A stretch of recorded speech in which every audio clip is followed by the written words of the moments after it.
Hi, I'm Dr. Brian Kahan, an interventional spine specialist in Annapolis, Maryland. Today we're going to talk about how to do a transforaminal epidural steroid injection utilizing Stick-It-2-Me, a biodegradable spine model that has no hazardous waste, so we can utilize this all the time. Generally, when we're starting out with performing these, we want to make sure that the spine is midline. As you can see, we have our sacrum, we have our L5, L4, L3, etc.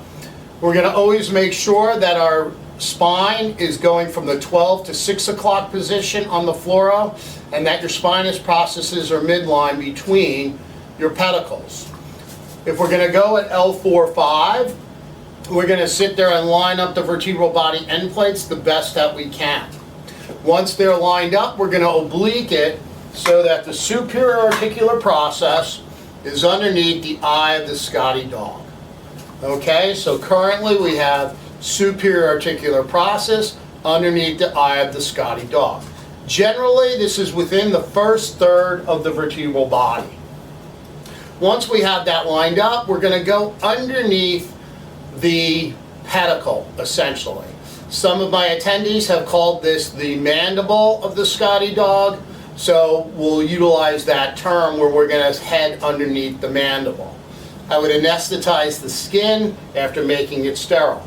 I utilize a curved needle approach so that I have better steerability.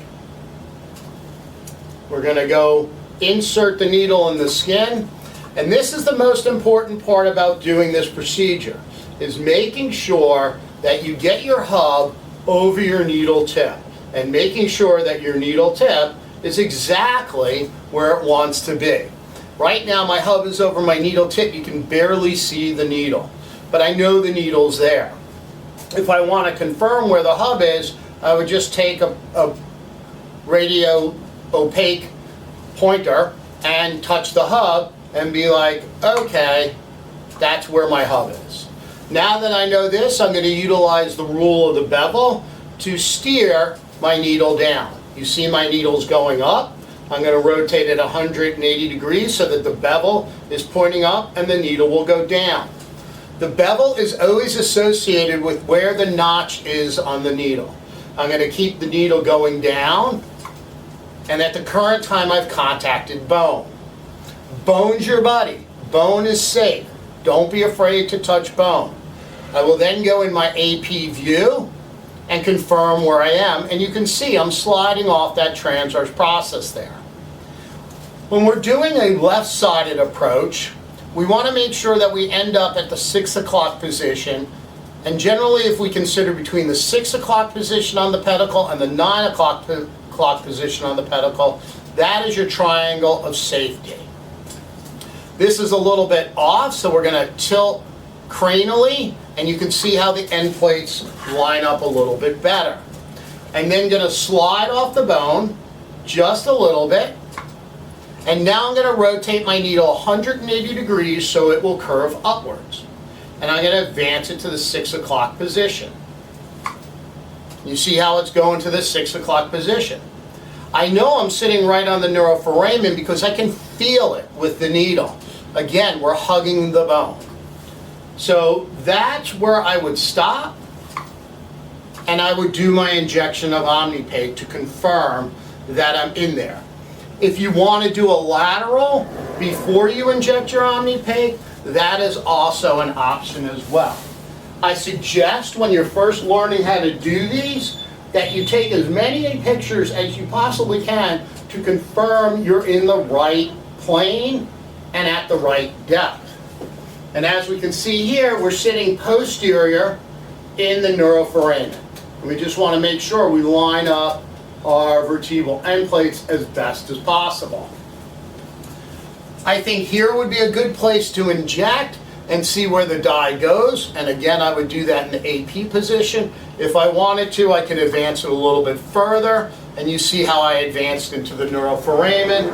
And the really most important thing is to make sure that in your AP view, you're not past the medial border of the pedicle.